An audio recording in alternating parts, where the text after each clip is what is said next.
PointsBet.com. Welcome to Drinkin, Bros. Kids, big week, Super Bowl week. Just the beginning here. Monday is when it really starts to set in that you're actually playing in the Super Bowl. D'Anthony, who better to have on the show than a former Super Bowl MVP like Santonio Holmes? How are you, sir? Yo, what's up, fellas? All is well, man. Thank you guys for having me on the Drinkin' Bros, man. Oh, hell yeah, dude. It's a dream come true for me personally. I'm a Buckeye. I went to Ohio State. I graduated from the Ohio State University. Is that what we're going to do? We're just going to sit here and let you guys... That's the way you're supposed to start this show. No. What you mean? No. Nobody wants to hear about that bullshit. Yes, they do, man. You were one of the very best college players, in my opinion, and then it translated to the NFL, and you don't really know until you get there. What was that transition like for you when you got drafted out of Ohio State to go to the Steelers? Oh, my God, dude. When I say one of the most nerve-wracking moments of your life, when you hear the stories about people coming, calling out the woodworks, needing help, support, services, it comes with the territory. Yeah. And I think that was probably the most scared, time that I had in my life, where I really didn't know how to interact with my family at that point, because I knew everybody had needs and wants. And to be able to satisfy all those needs and wants at one time, I really didn't see, myself making it happen. And I just had to focus on my career and my kids that I had at the time. Yeah, I mean, that's a great point, because a lot of people don't think about that, right? You have this focus, first to win a national championship. Obviously, I'm sure it started in high school, championship. And then great, you get to Ohio State, you won the national championship. Then you're just hoping to make it into the NFL. Not really sure if you will or if you won't. But then when you do and it hits, now that's real money, because nobody can take money from you in high school as a kid or in college as a kid. But now you sign a huge NFL deal and people do come out of the woodworks for it. How did you decide? All right, I'm going to help so-and-so, but I'm not going to help so-and-so, because somebody's not getting some money there, Absolutely. It was more so about taking care of my grandparents first and foremost. Knowing that they were the ones that brought my parents into the world, and they were there to take care of me when my parents, couldn't support me, 100%. So my grandparents were definitely first and foremost taken care of. Then it started trickling down, to mom, and I had kids, obviously, and I had brothers. So I tried to make sure, everyone was taken care of in accordance. But the biggest thing for me was to educate them on how important it was for them to do for themselves in order for me to help them. Because I didn't want to become an enabler and have them, always wanting to depend on me to take care of them. So my suggestion to my entire family was, the more you can do for yourself, the more I can help you do better. So we followed that rule, and a lot of my family members started doing better, so I started helping out more. That's great, because, I remember with Kobe Bryant, he went through a similar situation with his family very, very early on. Obviously, he was coming out of high school and everything, and then he made a conscious decision to say, look, I can help you a little bit, but after that, you're kind of on your own to make your own life. It seemed like he had a good relationship with his sisters and they were able to do things, but then he had a falling out with his parents over that. Did you have a falling out with anybody over the money where they were like, yo, man, I thought we were in this together and we were homies and, you fucked me? Did that happen? Man, I mean, if we can get into those stories, man, it would be a sad day, for the MVP on you guys' show. So, I bet. But it's important, man. And, shit, when I was at Ohio State, obviously it's an NFL factory, right? There's so many Buckeyes that are littered through the NFL, but there's also so many Buckeyes who had gotten drafted or in or out of the league in a couple years, and that's it. Most of them aren't able to go on and do what you did, and I saw the negative side of it. So, a friend of mine, I'm not going to say who it was a wide receiver at Ohio State, had a very big catch in a very big season one season. rolled up in a brand new Mercedes, brand new Rolex right before the draft, was still in school.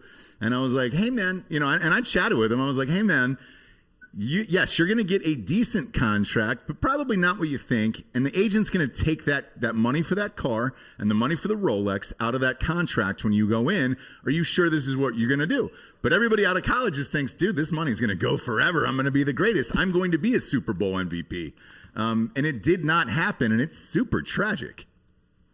I think it all boils down to everyone just not realizing how big and how important, it is to study and learn about personal finance. Mm-hmm. The reason I went to college, I wanted to be a banker. More importantly, to be a banker, I wanted to actually own the bank. Right. I realized when I got to college that accounting wasn't for me because I couldn't study plays, practice, take care of my kids, and study my accounting work. Mm. Yeah. So I focused in a little bit more on school and football. And when I said I focused in more, I just wanted to graduate. I just wanted to get out of school so that I could go and make $1 million. And when I got to the NFL, I didn't realize how fast $1 million would leave your hands at the blink of an eye when you have never even seen $1 million. Right. Yeah. So when it comes down to paying taxes, and like you said, you're owing someone back for the money that they loaned you. You're helping out your parents. You want to buy yourself a new car. You want to get a new house. That's $1 million in itself that is gone before you ever even count what $1 million would even look like. So my advice to everyone is to study finance, to understand personal finance before you become a multimillionaire, which will allow yourself to make clearer and better decisions when it comes down to your financial history, in longevity. Yeah, I mean, there's been a number of guys who've done it the right way, like LeBron, obviously building a brand, right, and keeping it's kind of a trope, I guess, that guys entered the league and then all these assholes that they knew from back in the day are just stragglers. They're just hanging out, consuming. I guess Mayweather is the best example of that of all time in sports, right? He's at like 50 dudes on his staff that make $100,000 a year or some shit like that. Yeah, 80. I mean, that's ridiculous. Yeah, it's crazy, but you get caught up in that world and in the moment and everything else. And the reason why we bring it up today is because the financial market and the stock market, that's on everybody's minds around the world today with the Reddit stocks, with AMC and GameStop and all of that stuff. But you're a guy who, again, when you sign a huge contract, you get that money right away and it's quick. And it's hard to tell some people that $1 million can go like that. But you're right. I mean, look, from the Hollywood aspect of it, because I'm sure your agent was probably taking 10%, and then you have taxes on top of it. And by the time that gets to you, you're probably looking at 35 to 40% off of that initial $1 million. And then, yes, buying a house and cars and all that stuff are expensive and they add up before you can even take a breath and be like, all right, what do I do with the rest of it and how to invest it? Absolutely. One of the smartest things that I realized was to get someone to just coach you up on what investments are like. Put a couple dollars into the stock market and learn what it's like to watch the money increase or decrease, or figure out when to trade or when to get out. You learn these things personally, you become a little bit more intelligent and educated when it comes down to having these financial meetings, either with your advisor or with other people that are interested in talking in a business network setting. Yeah, I agree. And again, with what's going on right now in today's current market, a lot of these analysts and hedge firm guys are, saying that these kids are irresponsible. But with me, it's the same thing. I agree with you 100%. Like, hey, you've got to learn somehow, right? Either know when to get in or know when to get out. But at least you're trying, and it appears as if a lot of these kids are at least learning at an early age. We're not saying to invest all your life savings and all this stuff, obviously, but it doesn't hurt to start and learn. Because, look, you learn if you lose money, a little bit of money, and you also learn if you gain a little bit of money. Of like, all right, cool, I want to hold on to that, and I want to buy something.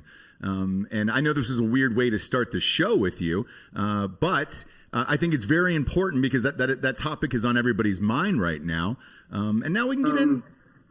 Yeah, go ahead. To feed into that this conversation, that this was a great topic that we started this conversation at, because the whole model behind this MVP brand is to educate young athletes who are in high school on the potential of their net worth before they become pro athletes. And that's by building a business and taking advantage of your peers in your groups, getting out and speaking to business leaders and community leaders inside of your own community will set you up for yourself having a prosperous future. It's one of the things that I wish I would have learned when I was a high school MVP in football and in track. When I was an all-star MVP in an all-star football game my senior year, when I went and played out in the California versus Florida all-star game, the first time I ever flew on an airplane was to fly to California. And then getting selected to play at the Ohio State University. No one taught me what it was like to go into business or to meet someone or to just have conversations with them, so that the money that I was making when I was hunting rabbits and going fishing with my grandfather and my uncles and my brothers when we were younger, I could have put all that money in a pile knowing that I never needed it until the right time. But I could have learned how to invest that money in the beginning had someone just educated me that much on how important it was for me to learn about financing and to get with people of importance. So that's what this MVP brand is. It's going to educate and motivate young kids through excellence and giving them a platform and a background to learn what it's like to be in business, to have a name for yourself, and to build a brand around who you are, which is someone of importance that every business leader, every school, or every business in the world is looking for those type of individuals who are leaders in their own respect. But they don't know how to translate that respect on the football field into that kind of respect in the business world. And I think that's what the MVP brand is going to do, is educate and motivate young high school kids through excellence. Yeah, that's good, man. I mean, I think there's been some progress made on that. Like I said, it's a trope for guys to get into the league and just have a posse that's draining them or not know how to handle themselves financially because they've never seen that kind of money before. I can't really say that, but a lot of the financial advisors they've been working with over the last 20 years have been more predatory and in it for themselves than they are actually for the kids. I wonder if shows like Baller kind of present that in a like half dramatic, half comedic way where people can consume it and understand that there's a real issue there. You know what I mean? Mm-hmm. When I say people, I mean the kids that are getting involved in it, because I mean, the way that NCAA works, even having a financial advisor at that point in your career could become problematic, like eligibility-wise. Sure. So we're just setting these kids up for fucking failure. Yeah. And for the most part, right? Absolutely. So what exactly is your plan as far as is it like you take people from the NFLPA or retired guys or current guys and you try to match them up one-on-one and help these kids understand what the hell they're getting into, or what? First and foremost, we would like to just partner with major businesses in small communities. They always talk about it takes a village to raise a kid, but when we actually look into our villages and see that none of the community leaders, or I wouldn't say none, I'll take that back, some of the community leaders are stepping up to the plate, but a majority of them are not. And when it comes down to supporting charity events and charity foundations, not every business in the community that is accepting our hard-earned dollar every day in our convenience stores and grocery stores are putting forth the effort to support every person that has a foundation or a business of interest to give back to the communities. And that's what our brand is going to do, is partner with these small and big businesses in these communities to be able to educate these young athletes on how important it is to learn business at a young age and to get familiar with what it's like to work inside the industry. Because I'm 36 years old, and to this day, I've never held a job to work for anybody other than professional football. And that's sad on my behalf, because I didn't see myself wanting to work for anybody when I was younger in high school, because I didn't have any desire for the money at that time. It was just about going to school, trying to get an education, trying to get off to college and get out of this poor town that I've grown up in. So I want to be able to educate as many people on how important it is that we actually do give back, because everyone can be an MVP. And you are the most valuable person in your community because you have built a way for yourself to be successful. So therefore now, just like every MVP in every sport, in every profession, we're all taught to give back to our community. So now it's our turn as professional athletes to reach out to every person of every interest in the community of business, that they are a part of this community and they are helping and willing to teach and educate our young individuals. Yeah, man, and I think it's amazing because it does take somebody famous too, of stature with a name behind you, when it's like, all right, cool. Everybody knows who Santonio Holmes is, right? So chances are these kids are going to listen. Having a Super Bowl MVP and having, a catch as iconic as yours really does, it gets ingrained in kids' minds. We're like, oh, I know who that is. Therefore, they'll be more susceptible to take your advice, to be like, yeah, dude, this guy that's the highest. What you did was the highest you could possibly go in your profession. And I think more kids will be able to sit down and be like, I would rather listen to the MVP rather than a guidance counselor or somebody like that in high school. It's as sad as that is, but it's true. But not a lot of people go back and do it and help their communities.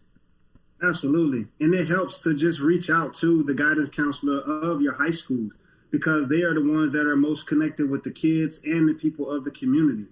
And I think that's just one advantage that we need to take heed to, that we start to give back to our community in more ways than just throwing football camps and just showing kids how to play sports.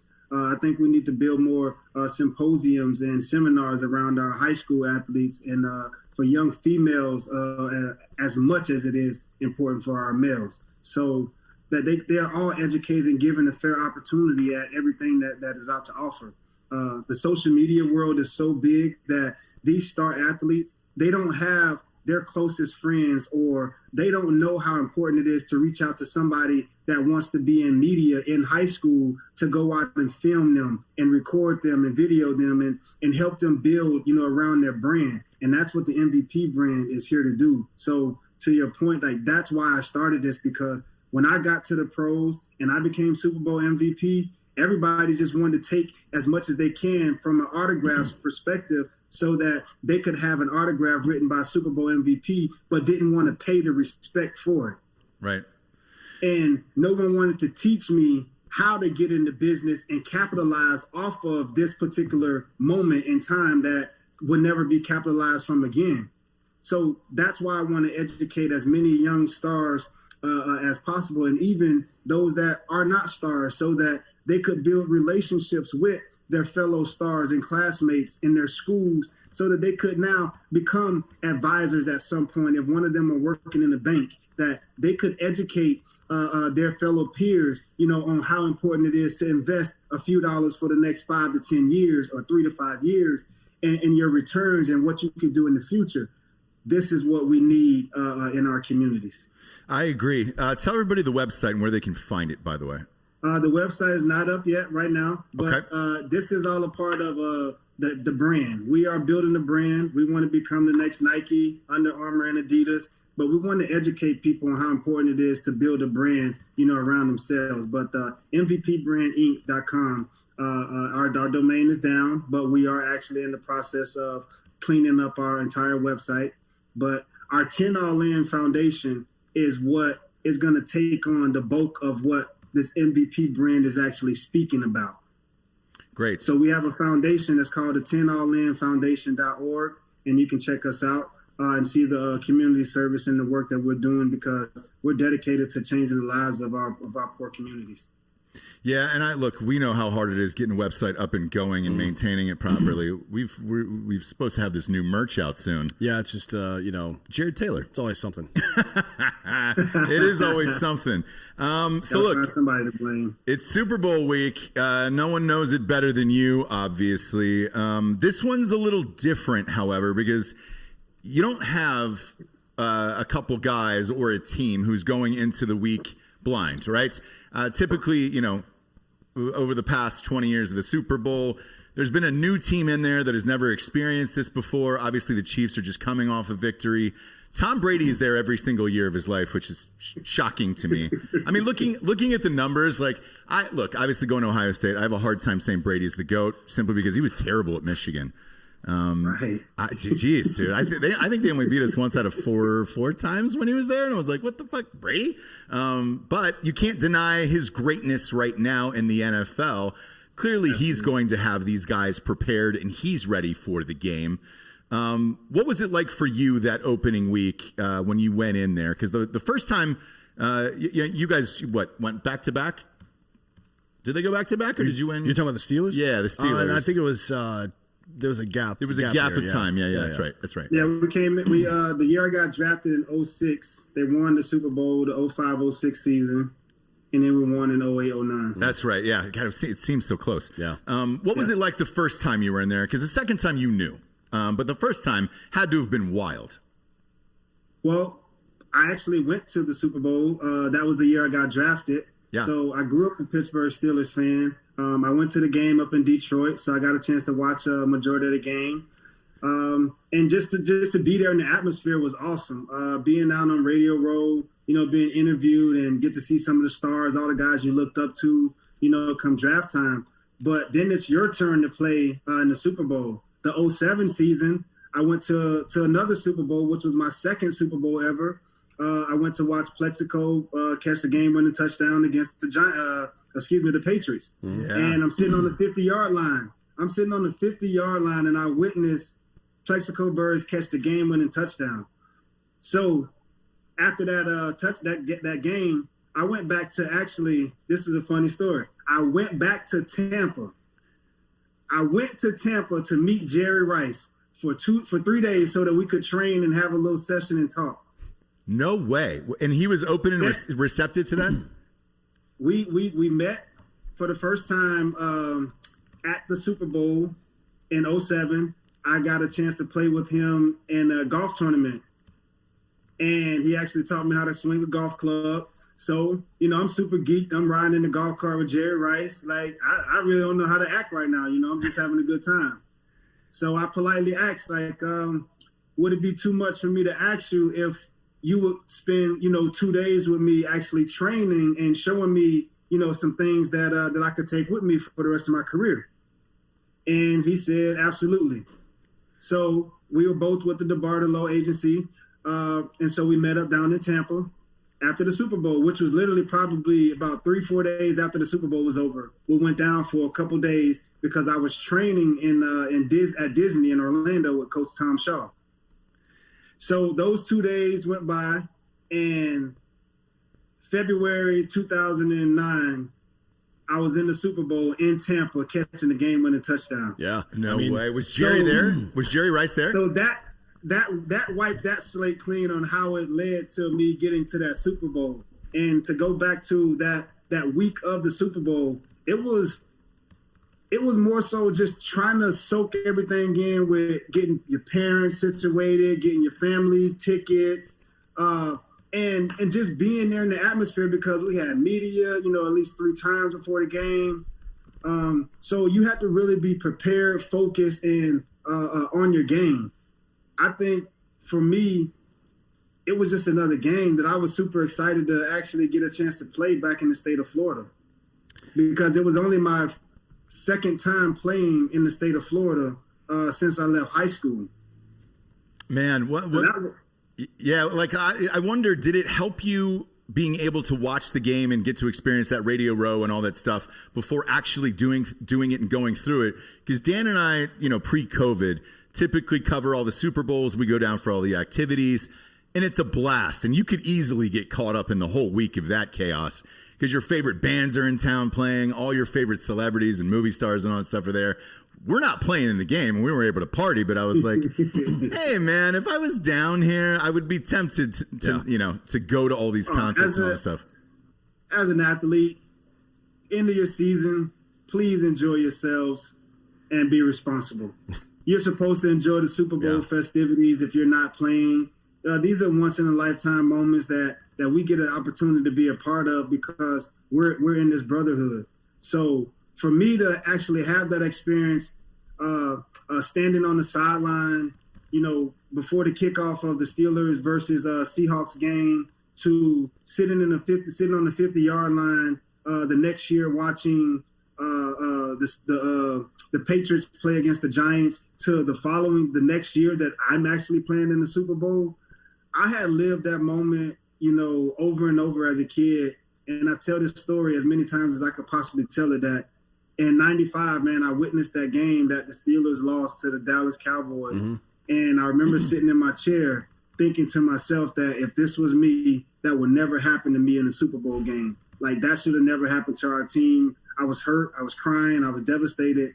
And I asked God that if that happened, if I could be the one person that could make that happen one day in time. And 13 years later, God granted me the opportunity that I could play Super Bowl Sunday. Well, you definitely took advantage of that opportunity. I mean, a lot of people feel like, and you'll hear it from Steelers homers a lot too, but I am not one of those people. And you got to rank this up with one of the best catches in Super Bowl history, because not just the catch itself, which is incredible. Yeah. I mean, you're like triple covered. You jump up to the back corner of the end zone, snatch the ball down, still have the presence of mind to get both toes down. Tiptoes, but yeah. The fact that it was a game-winning catch at the end of a very contentious game, in addition to the greatness of the catch itself, you got to think that's one of the best of all time, right? Yes, and especially what you went through right before that, because you dropped a ball right before that, right? And I don't even want to think about it. I mean, because it's fun to talk about now, because you made the most amazing catch in the world, which is the hardest catch in the world. Maybe you've dropped the easiest one in the world. No big deal. But at that time, on the field, when you drop that ball, because you're aware that 110 million people are watching, everybody's watching from all over the world. Did you think, oh my God, my life is over, I dropped this ball, and I'm going to be the one that is going to be the scapegoat for all of this forever? Did that go through your mind before you went back to the huddle? When I went up to catch that football, I saw the ball leave Ben's hands. All I could think about was, get 2 feet down, we'll be all right. When I put my hands up to reach for that football, I just knew I had that catch. Then immediately my eyes went directly down to the ground to look to see if my feet were inbound. Yeah. And the ball slipped right through my hands. And as I hit that ground, all I could think about to myself was, well, there's your chance to become Super Bowl hero. And it was gone. You almost had it. You almost had it, Tone. That's all I kept saying, like, you almost had it. I was like, how could you drop a touchdown in the Super Bowl at this moment in time?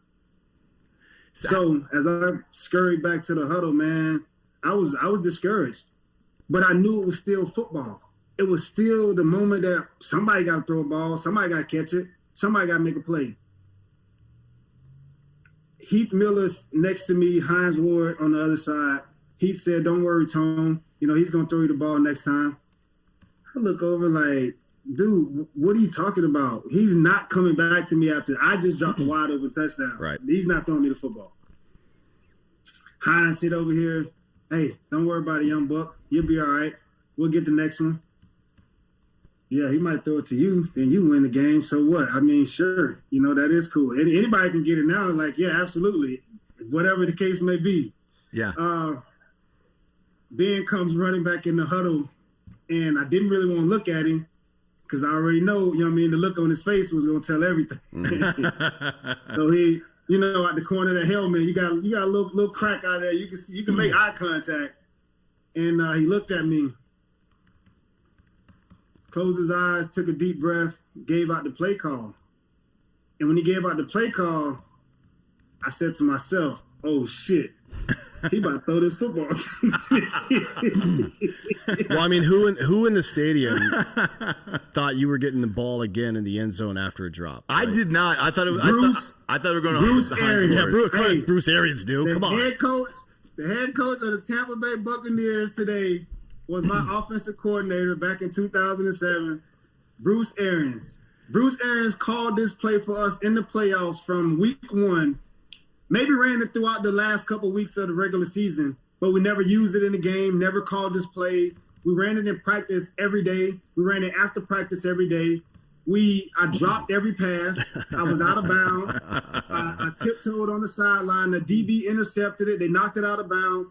We never completed this play. The last play on Super Bowl Friday was that same exact pass play.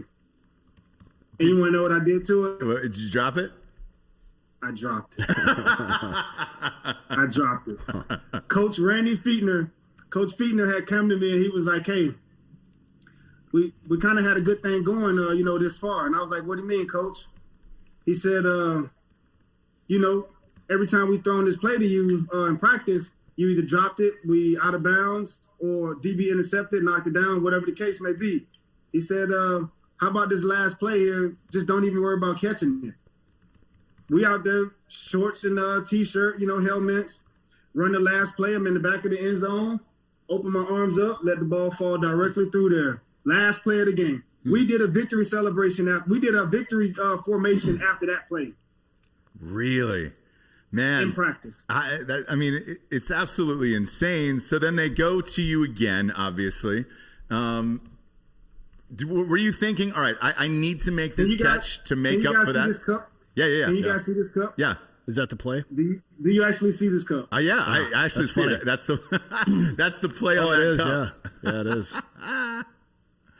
That is unbelievable. That's great. Unbelievable. There's better. You can't see it, no, but it's a platform here in the background. It might not show up on my screen. No. Nope. Yeah, it's all green. It's all green screen, but it's the catch. The same people from Playbook Inc. Sent me a poster board of the catch and sent me a mug. But when Bruce Arians called that play, man, in the huddle, I almost lost it because as I'm walking to the line of scrimmage, I'm putting my mouthpiece in and I'm staring at the corner of the end zone, but I'm trying not to give it away. Mm-hmm. So I'm looking around, but the whole time I'm like, all right, where am I going to stop at in the back of this end zone? Because I know I can't run out of bounds. This is the only place I can go. I got to go stand in the back of the end zone. He called the play, and I'm putting my mouthpiece in, and the defender, the linebacker, he comes out over me, but the whole time, like, he's not staring at me. So usually when a DB or a linebacker not staring at you, they about to blitz. Mm-hmm. This guy did not blitz. I think it was Dansby, maybe. I think it was Carlos Dansby, maybe. He's standing there, and he faked like he was going to jam me. And as a receiver, you always ready to use your hand, fight combat. And he fake jammed, and I went to swim move, and I stumbled off the line of scrimmage and almost fell. And wow. I put one hand down the ground and, got back up and was like, okay, where I'm at now, Okay, focus. All right, see the DB in the middle of the field. My whole objective is to keep him in the middle of the field. Right. So he didn't know if I was running a slant quick or if I was going to the corner. So by the time I remember Coach always telling me, take 2 steps into the end zone, not 2 yards, take 2 steps in the end zone. It makes a defender think twice about what's your next move. Am I going to hitch up and stop? Am I going to come back across? Am I going to come down to the ball? Am I going to break out? Am I going to break down? Am I going to keep going? Am I going to run to the corner? Am I going to run to the post? We got options for days. So when I looked at Francisco in his face and I saw him, I knew that corner route was going to be there because of how much separation I got because the defender never put his hands on me at the line of scrimmage. He gave me a free shot off the line. Yeah, and had he jammed me up, there's no touchdown, there's no big play, there's no greatest catch. The safety is in the right position to make that play 2 seconds later had he put his hands on me. Do you think part of it was because of the play before where you dropped the ball and they were like, well, they're definitely not going back to him again? Well, it's 4 guys in the corner. It's a linebacker. There's a drop-down safety. There's a corner, and there's a middle field safety playing on cheating to the right side of the field. So they already got this covered 4-3, but we are always taught on offense and even from BA, Coach Bruce Arians, that 2 versus 3 is a win for us. Mm-hmm. 3 versus 4 is a win for us.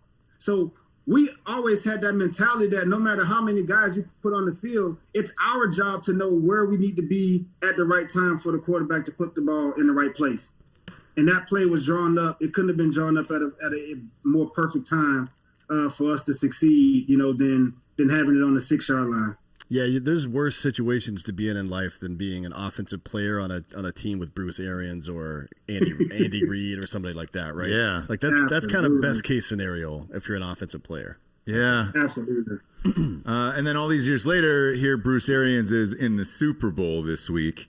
Man, I have struggled with this decision. I don't know.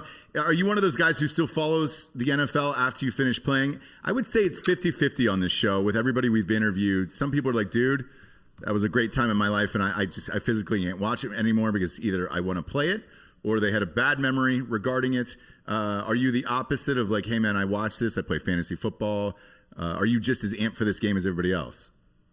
I am 85% all day Pittsburgh Steelers, watching the games, cheering for them, crying when they lose.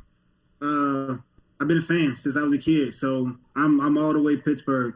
The other 20-ish%, goes to my New York family. I'm still a Jets fan. I watch them every week. I don't comment on a lot of things because I know the struggle that they're going through and, how important it is as a player that you don't feed into the fury of what the media is speaking about, that you have to handle things in-house and make them better so that they can speak better upon you. So with that being said, I'm still a Jets fan, still a Steelers fan, but I don't follow football where I'm looking for all the receivers or all the players or the defensive players, none of this stuff. I don't get into the game that wholeheartedly. I think I'm more interested in teaching the young guys how important it is to stay in the game, to find a place in the game after football, to be a part of the business in the world, because it opened up so many more doors for you after football, and that you don't just have to depend on it to be its main source. It has plenty of resources for you to be successful on and off the field in football. Right, yeah. I mean, to the Jets' struggles, I think you were on you and Nick Mangold, who we had on recently, were on that last team for the Jets to make the playoffs in 2010. That's how long it's been now. Man, yeah. This is Nick Mangold's barbecue sauce right here, by the way. Yeah, Nick was on this week. Yeah, I saw that. It's really good. Speaking of entrepreneurs, he's got a barbecue sauce company that he just started. Yeah, it's 74 spelled out bbq.com. Yeah, Is the website. It's really great. good. Yeah, we had some ribs with it here the other day. But you guys were in the same draft, right? 06? We same high school class, same college class, same draft class. I went 22nd. I think he went 25th or 20. No, I went 25th, and he went 29th. He was 29th. Yeah. Yes. Yeah. Yeah, and you were redshirted during the national championship in 02, right? Unfortunately, because Tressel was a little bit leery on me and my consistency throughout my day. I would show up as one of the most promising freshmen in practice this week, and he would just say, next week you just got the big head, you didn't perform well, you had a few drops, false starts here and there. That kind of taught me about consistency, man. When I didn't get a chance to play in that national championship game, I was very, very, very hurt that I traveled the entire season, dressed all the games, and just stood on the sideline with my helmet and uniform. I really, really wanted to play, and I wish we would have had the same rule and opportunity that the players have today to be able to play in 6 games and then get a chance to be redshirted. Yeah. So I think that would have gave me a little bit more confidence in playing. But, dude, when I say I played on the best Ohio State team ever in that 2002 national championship team, from the freshmen that we had on to the senior class, I'm getting goosebumps right now, just thinking about how important it was to play with Mike Jenkins, Chris Gamble, Mike Doss, Maurice Claret, Nick Mangold, oh my God, AJ Hawk, Bobby Carpenter, Nate Sally, Dante Whitner, Tyler Everett, Troy Smith, Ted Ginn. Like, when I say our team was so good that we just knew that we should have been in the national championship, because the head coach, Coach Tressel, can't say enough for him. I love him, like a father. He educated me a lot on how I speak today, how I handle myself, and how I go about, representing Ohio State, and just continue to be a people person. I think we learned so much from that team going forward, that all the guys that got drafted to all the guys that played in the NFL, the Will Smiths, the Darian Lee, to C. Grant, Chris Vance, oh my God, Shane Olivier. There was like Alex Stepanovich, 25, 30 guys I know who were drafted in the NFL. On and on about how great, playing at Ohio State. But yeah, I did redshirt, and I wish I would have actually got a chance to play, because I actually wanted to go to the University of Miami before signing with Ohio State, and they didn't accept me because of whatever reasons. And I was super geeked up that we got a chance to play them in a national championship and got a chance to get a W against them. Yeah, I was at that game. You're probably lucky that you didn't end up down there, because let's be real. Actually, I saw an article the other day, and it was like 40 some of the players out of the 120 that were on that last Florida national championship team got arrested at some point. After Miami, yeah. No, Florida, like the one, like not Tebow, obviously, but pretty much everybody else. He's talking about University of Miami. No, I know he is. Yeah, I'm just saying the Florida teams have trouble with law enforcement from time to time. Dude. Like Crab Legs is stealing fucking shit. Jameis Winston stealing shit. Miami, obviously. Miami is like murder university. They just need to turn that M into murder. Look, you're a Florida guy. You know how crazy it gets down there. One of my best friends played for that 90-91 team. Like, that was crazy back in the day with Warren Sapp and those guys. The stories he has, he's like, dude, I'm surprised we didn't die. It was like we were doing coke and fucking strippers, and he goes, you name it was going down there. He was like, dude, there was boats for us, and he was like, as long as we were winning, we were on like yachts with, you name it. And I was like, holy shit. It's just a different world down there than when you go to a more traditional school. Dude, it's the land of paradise, man. What do you expect? I know, but if you got every culture mixture down South Miami, man, it's awesome. It's an amazing place. It is, but when you're trying to become a professional as a kid in college, you could easily go the other route and be like, all right, sweet. I'd rather just do a bunch of coke and fuck strippers, or do methamphetamines and wrestle alligators. True, right? True. It can go either way in Florida. Hey, look, the streets, they claim many of them. I know. God, dude. It's crazy, because Miami almost was under that rule where, what's the rule where they just throw you out for good? It's called like the death rule or something like that. Which way are you talking about? The NCAA? Yeah. Where they end up just killing the program. Hot Bob, do you know what that is? The death penalty. It's the death penalty, yeah. I mean, it's not really, they call it the death penalty because it makes your team unviable for any kind of real competition for years. Like 20 years, yeah. SMU went underneath it. Well, I mean, Penn State kind of did too. Oh, yeah. They were real close. Yeah. They were really close to the death death penalty. They kind of penalty. backed off on some of the stuff at the end, but to be honest, they should have nuked the whole program. Hey. Like, if you fuck around with kids, you got to go. Yeah. They should have. Anybody that saw anything and didn't do anything or say anything, all those people should have been lined up outside and executed. Yeah. Like, that's the one. That is the one thing. I'm a Penn State graduate too. I don't give a fuck. You fuck with kids, you die. Yeah, that's exactly. pretty much my opinion on that. Yeah, it's bad. That's bad for business.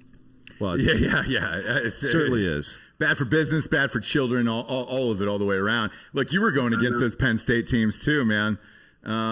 Yeah, shit. Tough battles, It's still, look, for whatever reason, playing Penn State's always been difficult, but yeah, man, I mean, shit, because that was towards the end of the Paterno years when you were there. Patino's the same way. Rick Pitino, Jesus Christ. You're only off by a couple letters there, but yeah. Man, there was a game that I was at when he shit himself on the sidelines and then had to run it in to the bathroom during the second quarter. And were you playing against them during that? Because I was like, I'm watching the stands, and I was like, what year was this? Man, look up Bob. Look up the year that Paterno shit himself and had to run into the locker room. That was towards the end, and I was like, oh boy, how long are they going to let him do this? That was 2006. So it was 2006. Yeah. I think that was the year. That was the year you redshirted. So that was against Ohio State. No, that was my draft year. It was your draft. Oh, that was your draft year. Yeah. That was against. It was against Ohio State actually. It was. Yeah, that's funny. Yeah, I was at the game, and I was like, that was the 1 versus 2 season. Yeah. Yes. But look, who among us hasn't shit their pants at some point. You know what I mean? It's fine. It happens. That's why I dive up now. You're in front of 110,000 people at Ohio State. Like, it's a lot of people to shit your pants in front of, you know? I feel like. I mean, hey, he had a moment. He had a shitty moment. I've never gone from 0 to shit my pants though. There's warning signs, motherfucker. Yeah. Like I understand that you're trying to stay out on the field and stuff, but it is what it is, man. You know what I mean? What are you gonna do? You just gonna shit yourself and then have to run back with shitty pants? Go! Like call a goddamn timeout, dude. Yeah, it's the first half. It was in the second quarter of the game. Call a timeout and be like, "Hey, I got to shit." We just leave. Yeah, like you're Joe Paterno. Who the fuck's gonna say anything? Well, I think he was just too old and didn't know and was probably surprised. And somebody came up behind him and was like, "Joe Pa, you shit yourself, bro. You got to run this off." You think he was diped up at that point? No, I think he was. That was close. He probably diped up there from there going forward. Yeah. It was a depends moment after that for the rest of his career. Hey, you guys are full of it, man. This is why we're on the freaking Drinkin Bros show. Yeah, hell yeah, dude. I mean, look, if you don't discuss shitting your pants, you know, because fuck, you were talking about Plaxico Burress earlier catching that game winner. Dude, Dan was in the military, has killed hundreds of people. I learned about gun safety from Plaxico Burress, for real. And I learned about the gun laws. I had an illegal gun out in L.A. I was living in Los Angeles at the time, but I was a huge into fantasy football. And I remember when Plaxico shot himself in the leg and then ended up going to a prison for a couple years. That's what taught me about like gun safety and registering guns properly. After that, dude, I had to go and get a registered gun after that. I was like, oh, shit. That's how long you can serve in prison? Like, for real? Dead serious. I had an illegal. Maybe you should send him a nice like Christmas card or something this year. Yeah, maybe. Like, thanks for the lessons. Oh yeah, I was so paranoid about it. It was like True Detective type shit that I went out at like 3 a.m, set an alarm, and then threw it into the LA River to get rid of it and everything else. I was like, I don't want anybody to know. I don't know how many years I'm facing with this goddamn thing. And then I went to a place in L.A. because there's not that many places to buy guns. When I was there, there was one place called the Gun Store in the Valley. Yeah, you got to go to there's one in the Valley. There's a couple in Orange County, and then there's some out like near Inland Empire area. Yeah. But yeah, it's pretty. It's not. Look, it's California. Plaxico though taught me, dude. I could have been popped for that, so I did learn some things. Santonio, we've got some sponsors who pay for the show to be on the air, so I'm going to breeze through those here in a second, and then afterwards, I want to get your thoughts on this Super Bowl. Obviously, you'll be watching it, and I would assume you're rooting for Bruce Arians here. But let us go through the sponsors, and then we want to ask your thoughts on the Super Bowl, if you don't mind. Absolutely. Great. First and foremost, ghostbed.com/Drinkin Bros. You're probably staring at the screen now, and you're like, dude, when you called in, you're like, why the fuck do these guys have a bed in their studios? That's dude, I was looking down like, damn, is that really like a mattress? Or is it a massage table? That's a real bed. Well, no, it's a milking table actually. But it does both. It's got a remote control, so you can make the whole bed vibrate if you want. That's true. Let me turn it on. Yeah, little bit freaky stuff going on over there, man. I don't know, dude. So we got a Friday night show called the Friday Night Jack Sesh with a guy named Jack Mandeville, and he pops in there and does a call-in show live from the bed. And he's vibrating on the bed. Oh yeah, and we've had anything from like Oscar winners, Super Bowl MVPs, obviously, to porn stars. And on this show, we don't discriminate here. I can feel it vibrating. Yeah, you can feel it vibrating. They get the Friday session, huh? Yes, that goes on Patreon because we're like, hey, we can't show this to the real world. But if you're out there and want 40% off the bundle package and the adjustable base, look at it, it's going up right now. Yeah, use the remote to go all the way up. Show the people. Go to ghostbed.com/Drinkin Bros today. As always, they got a 36-month pay-as-you-go program, no interest there, and all of those deals on the website, including the 40% off bondage pack, are applicable with that. Just use the promo code Drinkin Bros at checkout at ghostbed.com/Drinkin Bros today. Next up, we got DraftKings. Oh, yes, we're using DraftKings. Brother, I like it. We're using DraftKings for the Super Bowl. Download the DraftKings app now. Use the promo code BROS to enter the free $55 million Super Bowl prediction challenge. Everyone gets an instant prize up to $25,000 just for playing. So use the promo code Drinkin Bros now and enter the $55 Man, is that real? The promo code is just bros. Just bros on this one, Yeah. but it's the free $55 million Super Bowl challenge only at DraftKings, the official daily fantasy partner of Super Bowl 55. Terms, conditions, and eligibility restrictions apply. See the DraftKings.com for details today. Again, download the app and type in the promo code BROS for the free $55 million Super Bowl prediction challenge. I mean, it seems like a lot of money, $55 million. When you think about it in context, in the last 8 years, their players have won $1 billion. Correct. Over $1 billion. Yes. Right. So is it that much money? I mean, not really. Not really. And I will say compared this. to the revenue that they're fucking dealing with here, because I mean, I'm sorry, $7 billion. $7 billion. Excuse me. Yeah. So it's almost $1 billion a year in payouts. So $55 million one time, that's not that big a deal for these guys. It's a big ass thing, and a lot of people are playing it. Not at all. And if you don't think it's possible, we've been doing giveaways in Drinkin' Bros Sports on Facebook to pick the exact scores of games. So last week, Santonio, we had a giveaway. Whoever picked the exact score of the Chiefs game got a signed Patrick Mahomes jersey. And dude, we had 3 people guess the actual score to the thing. So like, dude, if you're out there at home and you're like, I can't do this, 3 people did it within just our Drinkin' Bros Facebook group. And they won, the first one to do it, won a signed Patrick Mahomes jersey. So he got that. And then on Drinkin' Bros Sports this week, we'll be doing a giveaway as well for a signed Tom Brady football in there. So it is possible, man. Shit, 3 people hit it last week. You can hit it now. Go there. And then, dude, we got Raycon up next, too. Oh, yeah. buyraycon.com/Drinkin' Bros. You know Raycon? You want to talk about making the most out of your money? That's Ray J's company, Santonio. One of his dozen. The little earbuds, right? Yeah, Yeah, dude. Yeah. You want to talk about a guy who's an entrepreneur? Holy shit, dude! He's Ray in J. everything. Dude. He's in these. So these he owns part of Bird too, I think. Yeah, he owned part of Bird, the scooters. Yeah. He owns part of the earbuds. Like, dude, Ray J. You should send out Ray J to start talking to kids. Holy Seriously. shit! Man, look, I think that's just part of the importance in our world, man, is to be able to understand the type of power that we do have when we are educated. Yes. We can make these kind of decisions. We can make these kind of power moves and play in the same game with the power league players. But we just have to be educated on what's available for us, and just go out and take a leap of faith. I invested in a company called True Salt, and before you know it, because I had a relationship with a few grocery store chains, I was able to negotiate getting True Salt involved in a couple other grocery chains. So that increased my investment portfolio. I just think opportunities like that, come a dime a dozen, and, just don't be afraid to take advantage of them. I agree. And look, Ray J's been doing it with these Raycons. He was one of those guys who invested a lot of his money in all these angel firms. Yep.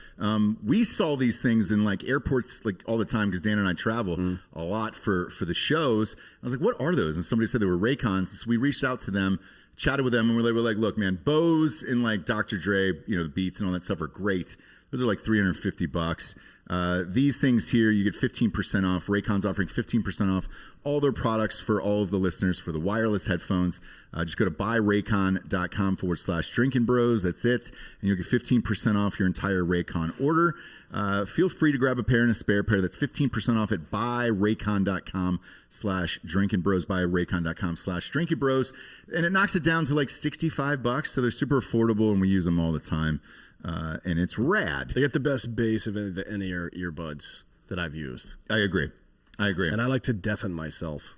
To maximum levels. Yeah. And that's what we do. Yep.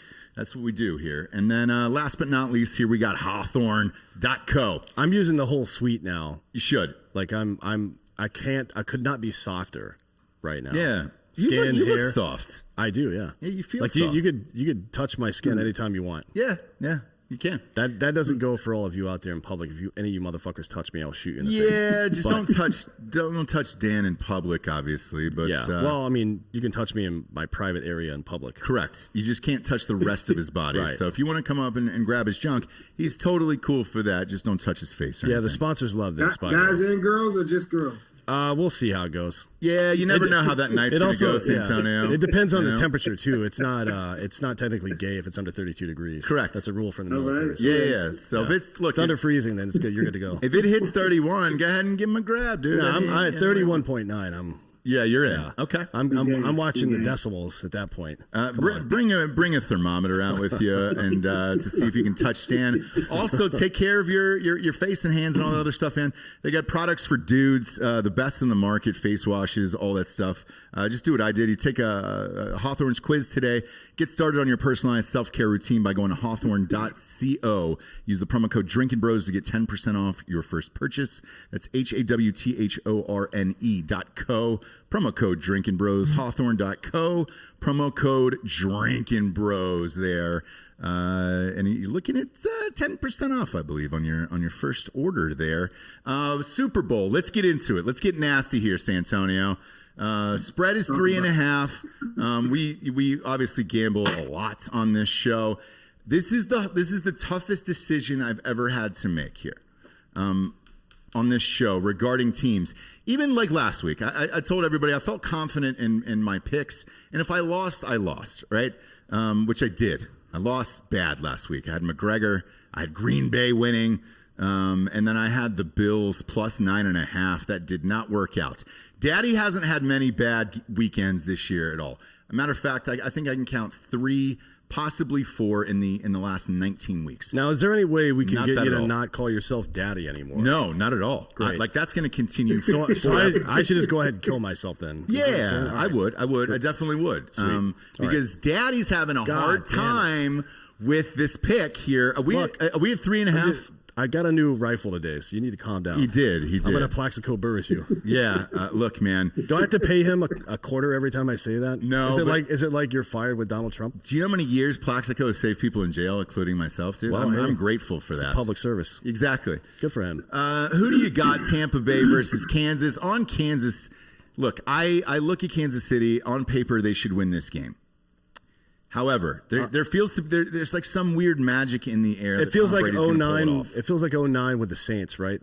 Like going into those playoffs, I'm like, holy shit, they're gonna fucking win this. Yes. And there was no point during any game during that playoff season with Breeze that I thought they weren't gonna win the game. Right. Even though on paper they should not have won some of them. Right? I agree. Yeah. It does kind of feel like that, but that is come on. It's not gonna happen. Look, Arians has been there before. Tom Brady's been there before. The line is plus 3.5 here for Tampa Bay. Mm-hmm. So who do you got in this Super Bowl, Santonio?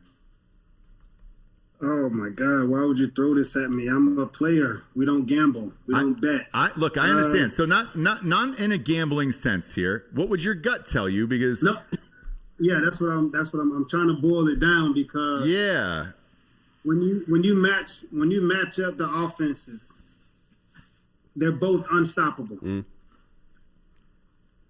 You give an advantage to Mahomes because he can get out of the pocket. But now you got to take a defect because he has the toe injury. Mm-hmm. So now you're looking at him at, losing a couple percentage on how well he gets out of the pocket, how fast Pierre-Paul and those guys are coming off the end. Yeah.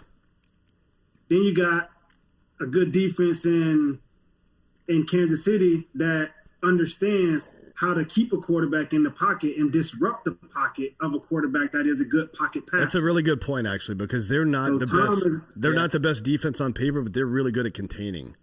Absolutely. That's a good point. So now they're forcing themselves in the midst of where Tom likes to be his most comfortable. You're going to force Mahomes into his most comfortable, which is getting outside, scrambling, finding Kelsey or Hill, running deep and running wild and free. But you got those weapons, like I said, on offense with Tom Brady that he can manage the game from first quarter to fourth quarter, 20, 30 seconds left on the clock. That team looks a lot different with a healthy Mike Evans, doesn't it? Holy shit. Yeah. That dude can play fucking football. That was going to be my next point when it comes down to what receivers are going to make the biggest splash plays. Scotty Miller? Antonio Brown. AB, Scotty. AB. But Scotty Miller, I bet, catches a touchdown pass in this game. Maybe. I'm telling you. For Tampa Bay? Yeah. Yeah. I bet he does. He's like becoming Cole Beasley. You know what I mean? I'm a Bruce Arians fan Yep. every day. I've never counted Tom Brady out of a game unless I played against him. But until then, you know, he's kicked my butt a few times. But I'm gonna probably go with Kansas City. Oh. And the reason I'm gonna go with Kansas City, I mean, being a Florida, you know, guy, being a home guy, I've never rooted for Tampa Bay. I mean, I see it happening. I'm glad Tom Brady and Bruce Arians made it. Byron Leftwich, you know, was my quarterback in Pittsburgh. Yep.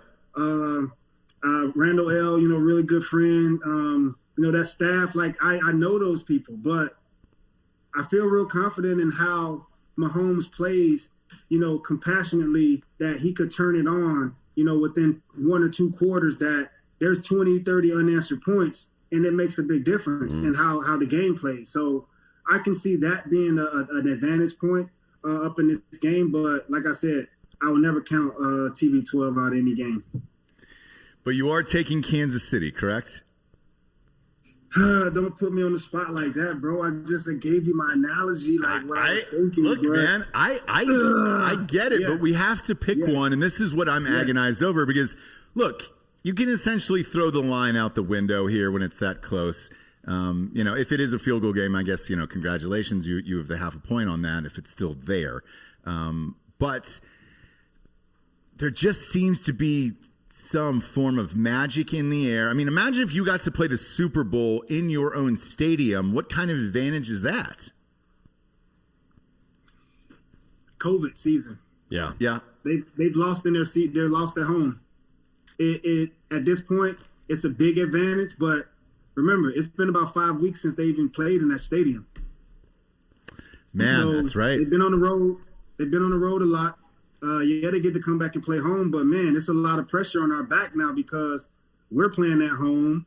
This is our first game back home in a couple weeks, and it's the biggest game of the end of the season. That's why I say I can't count 12 out, but if I had to go with a pick, I'm gonna go with 15. Yeah, I'm not sure Patrick Mahomes gives 2 fucks what stadium he's in. Absolutely. Yeah.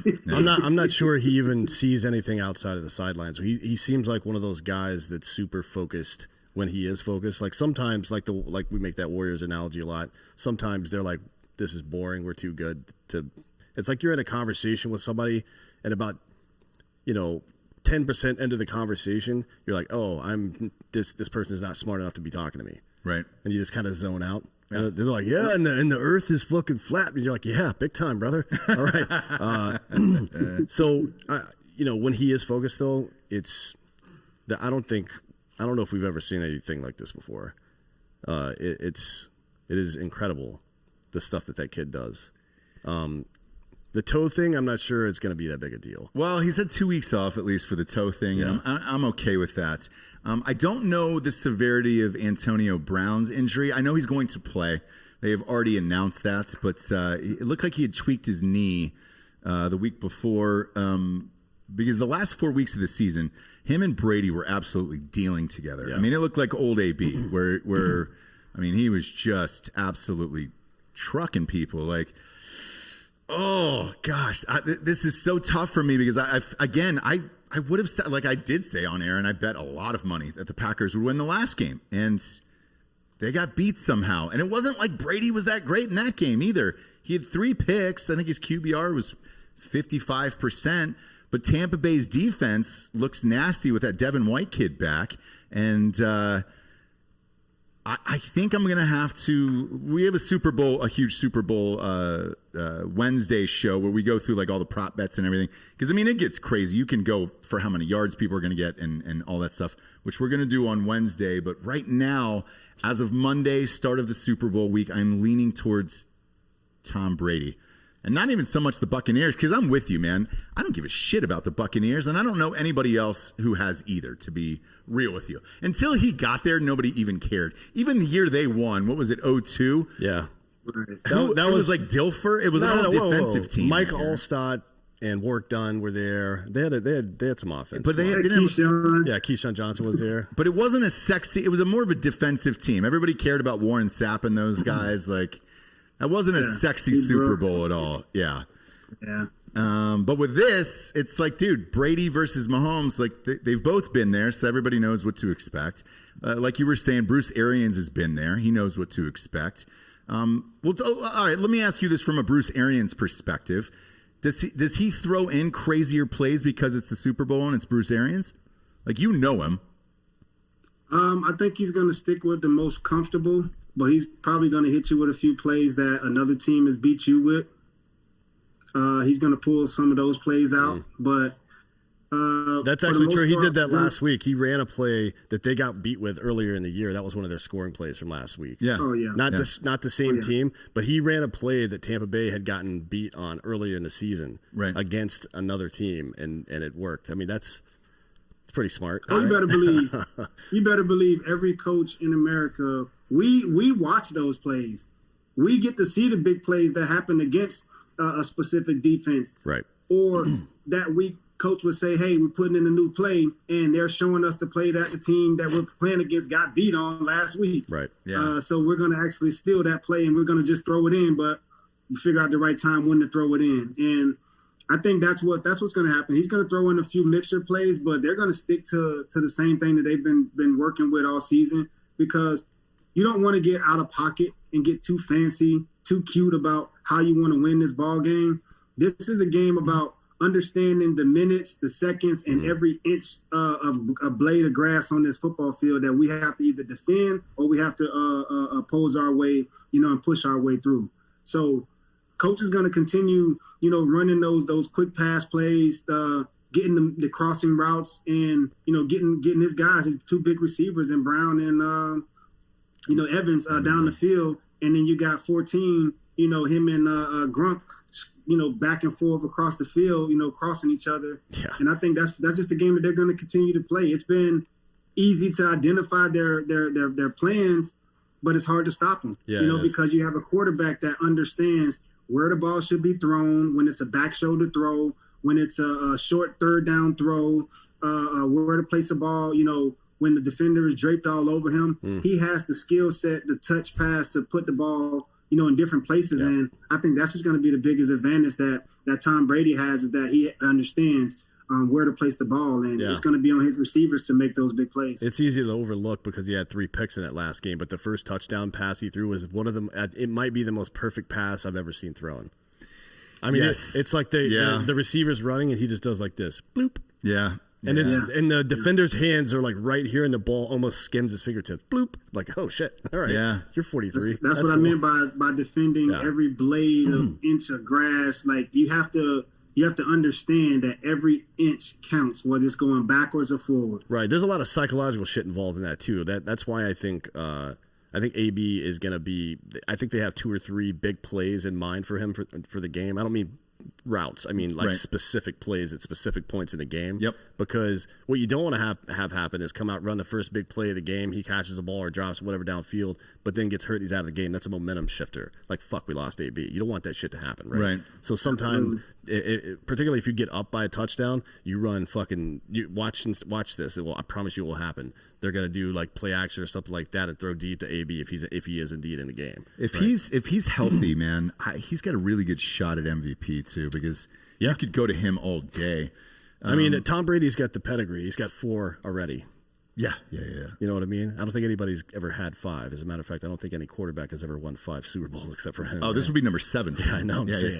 He's got 4 MVPs. I know. Already. I know. So we'll see. But yeah, this is going to be like both teams have extremely good offenses. Tampa Bay's got a better defense, obviously, but Kansas City's good at managing with the defense they have. Mm-hmm. And you have 2 of the best offensive-minded coaches in history. Plus, you have the whole narrative of, Brady just 2 years ago in the AFC Championship kind of ruined Mahomes' year, right? Yeah. I mean, he fucked it up. And this is payback time. And it's also the passing of the torch from one generation to the next.